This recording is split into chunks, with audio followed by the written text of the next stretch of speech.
주 안에서 사랑하는 여러분, 3세기 문헌인 히폴리투스의 사도전서를 보면 교인이 되고 싶다고 다 될 수 있는 게 아니라는 걸 알 수 있습니다.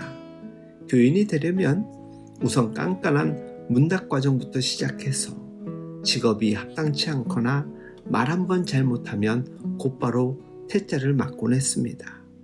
교육기관도 그렇습니다. 심사를 통과하면 최소 3년, 길게는 5년간 매일 아침 교회에서 말씀 공부 시간에 의무적으로 참석해야만 했습니다. 3년 공부했다고 자동으로 세례받는 것도 아닙니다. 부활절을 앞두고 심사를 치르는데 두드러진 삶의 변화가 없다고 판단되면 3년 고생했어도 그것으로 끝이었습니다. 이렇게 선별된 예비자들은 부활절 새벽까지 다시 일주일간 특별 과정을 거치게 됩니다. 소위 고난주간이라고 부르는 이때에 매일 귀신을 쫓는 구마의식을 치러야 했습니다. 성목요일이 되면 선발된 세례 예비자들은 목욕으로 몸을 정결하게 하고 금요일엔 금식하고 토요일 오후가 되면 한 번 더 성대한 축기의식을 치릅니다. 축기의식이 끝나면 목회자는 예비자 얼굴에 숨을 불어넣고 이마와 귀, 코에 십자 표시를 해줬습니다. 토요일 저녁이 되면 세례 예비자들과 교인들은 모두 지정된 샘터나 흐르는 물가 옆에 모여 밤새 기도하며 때가 차기를 기다렸습니다. 드디어 수탉이 우는 새벽이 되면 목회자는 가장 먼저 물로 들어가 기도하고 세례를 준비합니다. 흐르는 물이나 샘이 없다면 물을 떠다 하기도 했다고 합니다. 이제 세례받을 사람 차례입니다. 이들은 우선 옷과 장신구를 모두 벗고 실오라기 하나 거치지 않은 모습으로 교인들 앞에 서게 됩니다. 그러면 교인 대표는 기름을 그릇에 부어 하늘을 향해 감사 기도를 올린 뒤 한 번 더 구마의식을 행하고 세례 예비자 몸에 기름을 발라줍니다.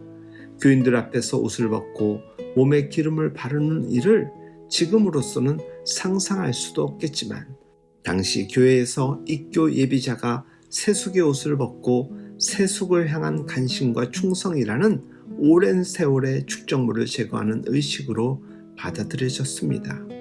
이로써 입교자들은 사탄과 절교했고 세례의 모든 준비를 마치게 됩니다. 이 과정이 끝나면 예비 신자는 물로 걸어 들어가 기도하며 세례의 시간을 경건하게 기다립니다. 이어서 교회의 대표인 목회자는 그에게 성부, 성자, 성령의 이름으로 세례를 베풉니다. 세례자가 물에서 나오면 장로는 다시 그의 머리에 기름을 부은 다음 하얀색의 새 옷을 입혀 교회 공동체 안으로 들어가게 했습니다. 기름 붓는 도유 의식은 세례를 통해 왕 같은 제사장이 되었다는 표징입니다. 이렇게 세례받은 사람은 교회에 들어가 부활절 아침 예배에 참석하게 되는데 드디어 모든 다른 신자들과 함께 주기도문으로 기도하고 평화의 인사를 나누며 성찬에 참여할 수 있었습니다. 당시 성찬은 오늘의 것과 약간 다릅니다. 이들은 빵과 물을 섞은 포도주 잔에 각각 감사의 기도를 드린 뒤 잔에 우유와 꿀을 섞어 먹고 마십니다. 포도주에 물을 섞는 건 십자가에서 피 흘리신 그리스도와 물로 세례받은 그리스도인이 하나가 된다는 일종의 상징이었고 우유와 꿀은 출애굽해서 완전한 가나안 젖과 꿀이 흐르는 새로운 나라에 들어가게 됐다는 의미였습니다. 이로써 이들은 완전한 약속의 땅 가나안의 새롭고 거룩한 가족이 됩니다.